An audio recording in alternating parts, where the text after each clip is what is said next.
So there's an episode of Star Trek about Commander Riker falling in love with a trans person that was originally broadcast in 1992, and there are still chuds on the internet whining about how the producers of the new shows ruined it by pandering to the rainbow people or whatever. It's just more evidence for my theory. Most Star Trek fans who complain about the new stuff being too woke weren't paying attention to the old stuff. This is a review of the Star Trek The Next Generation episode, The Outcast. If you have not seen this episode and you don't want to know the outcome of the gender reveal, be warned. Spoilers beyond this point. It's the incredible episode that started out as an allegory for gay equality and has since also become an allegory for trans equality while undergoing absolutely no changes to itself in the intervening years. How does it accomplish this miracle? Let's find out. A captain's log informs us that the Enterprise is helping the Janai locate a lost shuttlecraft. The Janai are a species of gender-neutral people, no men or women. That's just for your information. I'm sure it won't become relevant to the story at any point. After investigating, the Enterprise crew and a team of Janai scientists discover that the missing shuttle stumbled into a pocket of something called null space, a phenomenon that drains all the energy from ships that enter it and also renders them invisible from normal space. The Janai shuttle has enough power reserves that its crew may still be alive, so if the Enterprise can locate the shuttle fast enough, a rescue is still possible. Commander Riker, who is an ace shuttle pilot, is working with a member of the Janai team, Soren, who is also an ace shuttle pilot, and their plan is to fly one of the Enterprise's shuttles into the pocket of null space they've detected and look for the missing Janai ship. Riker offers to walk Soren through the controls for the Enterprise shuttle, but that turns out to be unnecessary because Soren already knows all this shit.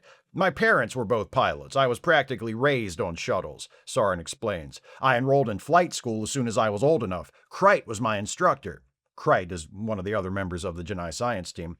Well, he had a good student, says Riker, and Soren's like, canceled. You're canceled. Riker's like, what? What did I say to get canceled? Soren says, we don't have gender, remember? You just referred to Krite as a he, so you're canceled. Riker says, I've been trying to construct sentences without using personal pronouns, but it's difficult. I'm just not sure how to refer to you if I can't use he or she. God damn it, if only the person who invented the English language, whoever they might have been, had thought of a gender-neutral pronoun. Riker takes Soren to lunch at 10 Forward, and over bowls of split-pea soup, Riker's father's recipe, which he programmed into the replicator, they discuss how confusing Riker finds the whole no-gender thing. Soren says, I mean, you all with your genders are just as confusing to us. Like, for example, what's the difference between a man and a woman? Riker's like, that's hard to explain. Men like to drive, but hate to ask for directions. Women don't like to have to tell men to do things. They want men to just know what they want them to do. Men prefer to be called handsome. Women prefer to be called pretty. Women be shopping, though men be shopping also. It's complicated. What about you? What's it like not having gender? How do you decide who takes out the garbage? Or who controls the remote when you're watching TV? Or who leads when you dance? The taller person in all three of those examples. Soren asks Riker, what kind of woman do you find attractive? Riker's like, I'll fuck anyone who laughs at my jokes. Hey, me and Riker have the same type. Soren says, perhaps all that complexity you were talking about is what makes the differences between the sexes interesting. Just then, Krite walks up to their table like, what are you talking about? Nothing that our close-minded culture would disapprove of, I trust? Soren's like, I've got to go, and leaves, and Krite's there like, mm-hmm. Later, Riker and Soren take the shuttlecraft out to map out the boundaries of the null space pocket before they try flying into it, and while they're conducting their survey, Soren just casually says, so tell me about your sexual organs. Riker's like, oh, what? Soren says, what's the situation? What are you working with down there? Riker's like, I mean, I've never had any complaints. But then again, I'm asleep 10 seconds after it's over. Soren asks about mating practices between men and women, and Riker says, the men inseminate the women. The women carry the baby, the men try to think of excuses to be out of the house for the next 9 months. Soren's like, interesting. We jizz in coconuts and incubate our young in there. It's a lot safer. Riker's like, that doesn't sound too fun. For most humans, the sexual act is a very pleasurable experience. Jerking off in a coconut. I mean, of course I've done it, but it's never been my first choice. Almost never. Soren says, oh, jizzing in the coconut is just the last step. We fuck for like a week leading up to that. Say, I wonder, just randomly off the top of my head, if a Janai and a human would be sexually compatible. Riker's like, I don't see why not. Everyone else in this universe is. When I was at the academy, I dated like 3 or 4 different species of bird people. The cloaca is such a versatile orifice. Oh, I know.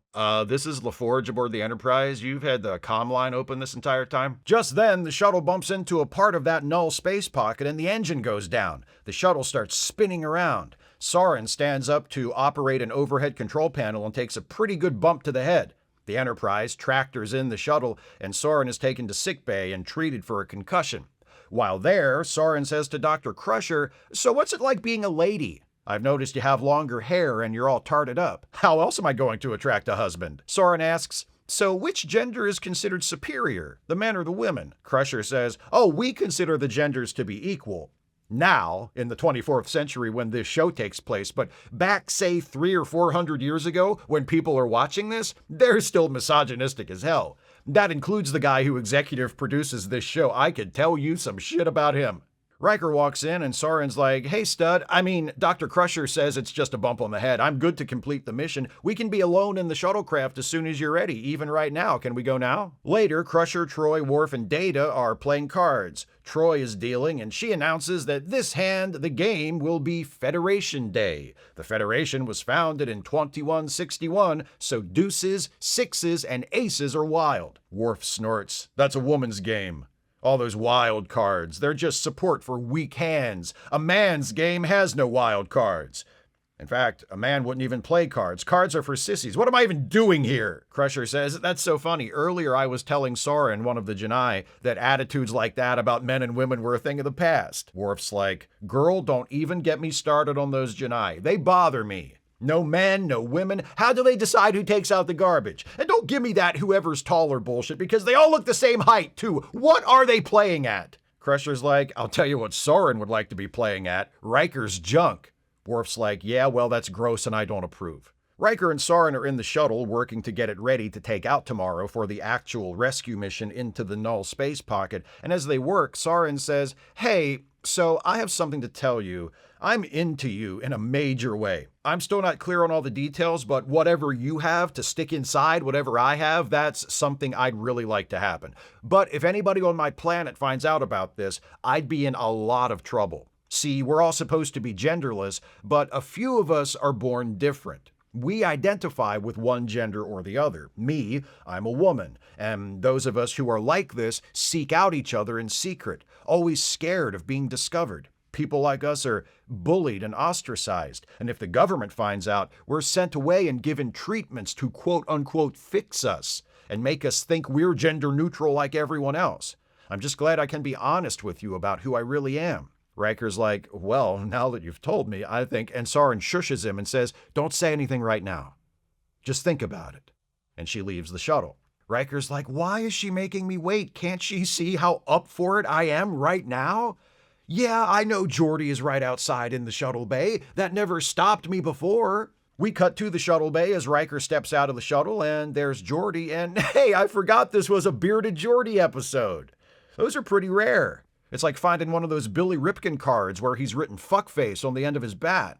Geordi briefs Riker and Soren on the modifications made to the shuttle. The null space should drain their power a lot more slowly now, but they still won't be able to remain in the null space pocket for very long, so they need to locate that missing Janai shuttle, rescue the crew if possible, and get out of there quick. Once they get inside, they should have enough power to beam the crew off of the Janai shuttle and then beam everybody straight back to the Enterprise from inside the null space pocket. Sounds like a plan. So, Riker and Soren do that plan. And it works. Mostly.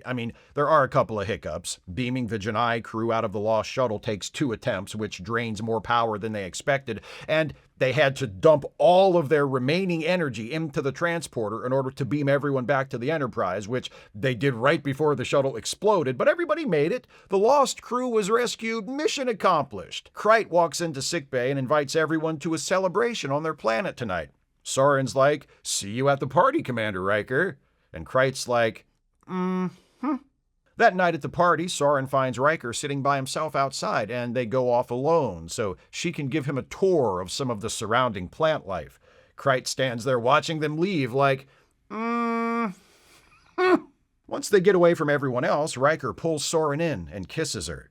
Soren's like, is that the Riker maneuver I've heard people on your ship talking about? And he's like, no, the Riker maneuver is what I'm about to do next. And then we tastefully fade to black. After the breaking of Soren's back, Riker goes to see Troi, and he says, hey, I wanted to talk to you. So, I met someone, and she's becoming really important to me, and I don't know, I guess I just wanted to tell you.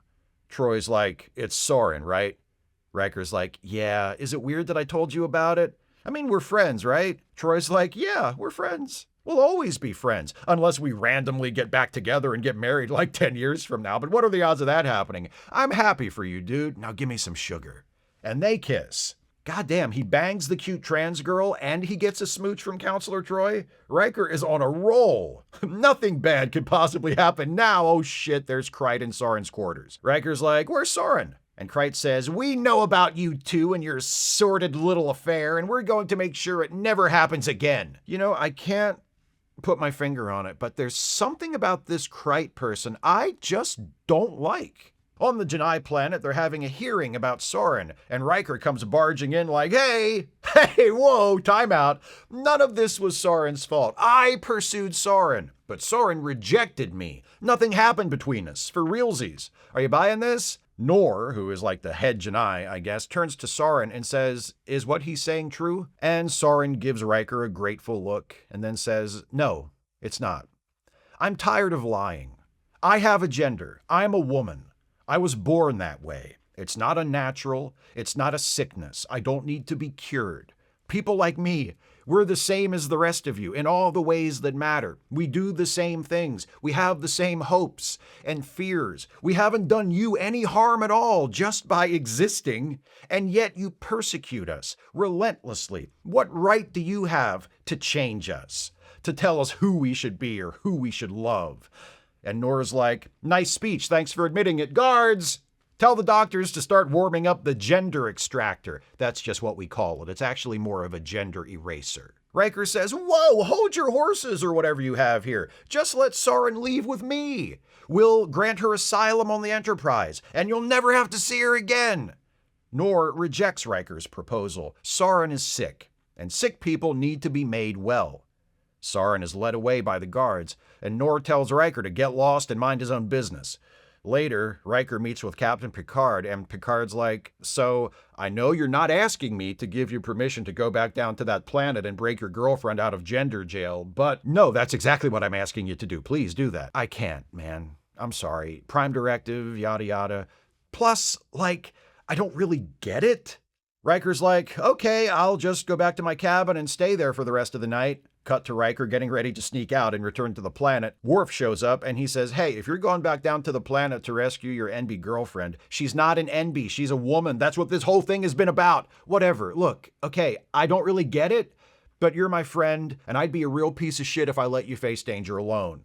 Also, I really don't like the Janai, and I'd love a reason to beat some of them up. Riker and Worf change out of their uniforms and into their sneaky clothes and beam down to the planet. They see Soren being led out of a building after some kind of gathering, and they pounce!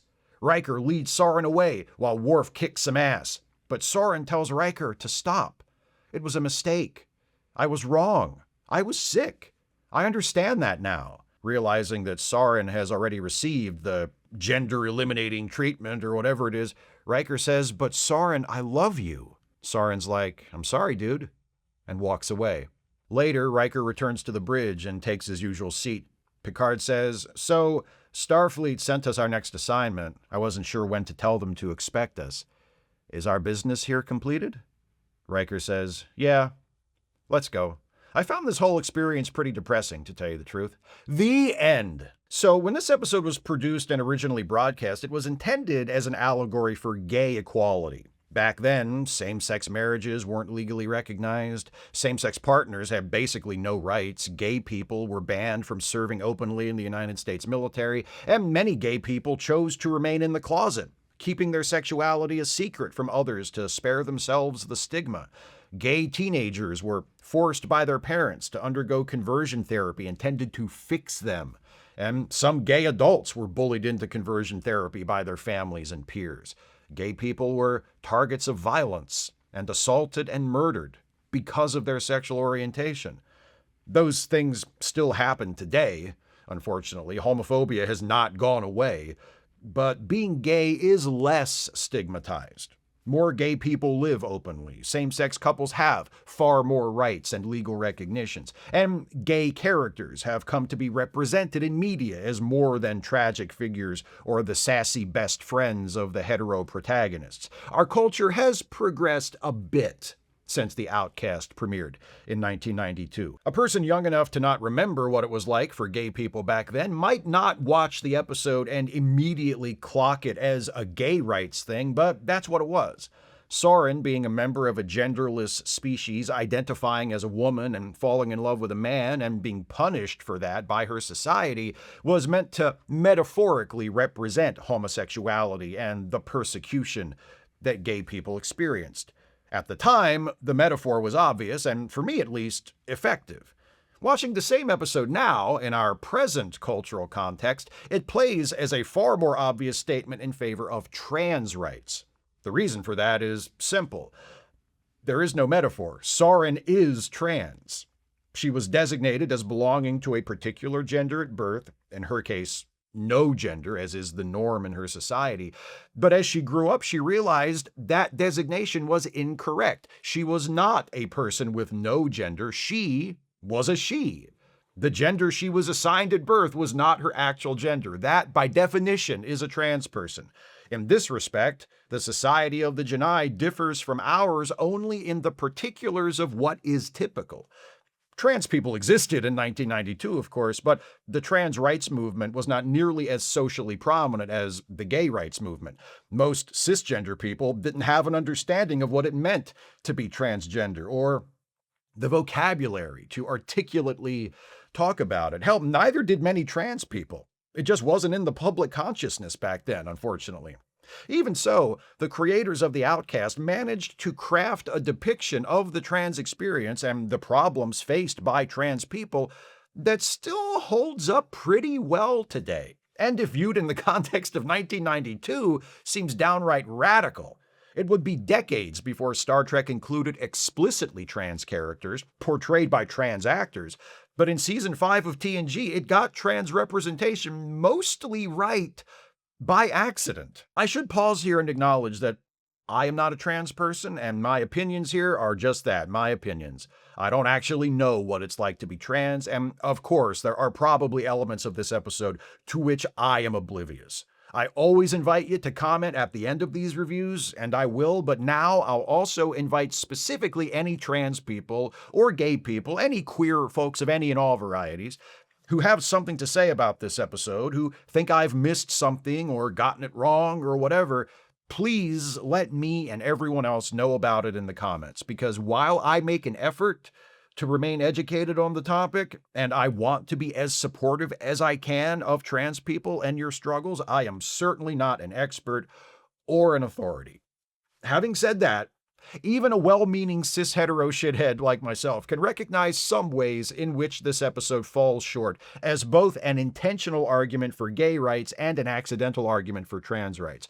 One example that makes me chuckle is how the episode struggles with the concept of a gender-neutral personal pronoun. It's not just Riker being baffled by the concept. That doesn't really bother me at all, in fact. Yes, it stretches credibility a little that a man from an enlightened society centuries in the future has apparently never encountered nor even contemplated people with significantly different gender norms than his own society. But that's fine, because Riker is the audience surrogate in this story, and in 1992, gender-neutral pronouns, while definitely existing, didn't get much cultural attention, and homosexuality, the intended subject of the episode, was widely viewed as strange and inexplicable by those outside the gay community. Riker expressing his confusion, grappling with it, and making a good faith effort to overcome that confusion works in the episode's favor. What I find funny is how the episode itself, apart from Riker, seems to regard gender-neutral pronouns as this exotic thing, this linguistic anomaly that trips up everyone confronted with the concept. When Riker first complains to Soren about how difficult it is to speak to the Janai without resorting to gendered pronouns, Soren says, "We use a gender-neutral pronoun, but there's not really a translation." There's not? These people have a universal translator? A piece of technology that might as well be magic that allows aliens from far-flung planets speaking completely different languages to communicate with each other instantaneously, and the only thing that trips it up is gender-neutral pronouns? Lots of languages have them, including English. They has been used as a gender-neutral singular pronoun for centuries. Granted, singular they was not considered proper grammar by most people back in 1992, but it still existed. Then, as now, the whole gender-neutral pronoun thing should not have been that big of a deal. The bigger issue is with how this episode portrays conversion therapy, or psychotectic treatments, as it's called here. For a lot of folks who have a problem with this episode, this is the problem. It's not that conversion therapy is shown to be a good thing. The episode makes it quite clear that conversion therapy and the attitudes which motivate its usage are very, very bad things. It's that conversion therapy is shown to be effective. In this story, conversion therapy works. Soren is, or so it seems at least, successfully reprogrammed from a woman into a more socially acceptable gender-neutral person. In reality, conversion therapy is quack science, ineffective at achieving its intended goal of changing gay people into straight people, or trans people into cis people. It's considered abusive, and in many countries around the world, and parts of the United States, it's now illegal. And rightfully so. You could read that final scene between Riker and Soren as Soren having been frightened or bullied back into the closet, as it were, rather than having had her gender identity actually altered, but I don't think that's the intended interpretation. I've spent so much time talking about the message and the meaning of this one, I should probably mention that I also think it's an excellent episode in terms of drama. If it wasn't, the rest of it wouldn't be so effective. The plot is just an excuse to bring Riker and Soren together, so it's appropriately simple. A ship got lost in a weird space thing, and Riker and Soren team up to rescue them and end up getting to know each other during the course of working together. It's an uncomplicated plot that functions to support a character-driven episode. Soren, played by Melinda Kulea, is extremely likable and sympathetic. Jonathan Frakes has since remarked many times that he thinks the producers should have cast a man to play Soren, given that the intended message of the episode was a statement against homophobia, and I see what he's saying and applaud him for saying it. But still, it would have been a shame to lose Kulea's performance here. She plays Soren with alternating boldness and wariness that makes her fascinating to watch. Her frankness is disarming and occasionally very funny. The nonchalant way she asks Riker to tell her about his sexual organs and the awkward beat that follows still gets a laugh out of me every time. Her chemistry with Frakes sells the whirlwind romance between their characters. And her big speech at the end is delivered with passion and a heartbreaking vulnerability. The relationship between Riker and Soren feels a little rushed, sure. Riker just met this person, they've spent some time together, had a few conversations, and by the end of the episode, he's talking about how deeply in love with her he is. So much so that he's willing to risk his career by violating the Prime Directive in order to save her from the intolerance of her own people. But we've seen that sort of thing in Star Trek before. It goes with the territory of highly episodic television like this. And besides, sometimes people do fall madly in love with each other in a very short time. It happens in real life and in fiction. Romeo and Juliet, anybody? And do I find it hard to believe that Commander Riker would put himself and his future at risk to do the right thing? No, actually, I don't.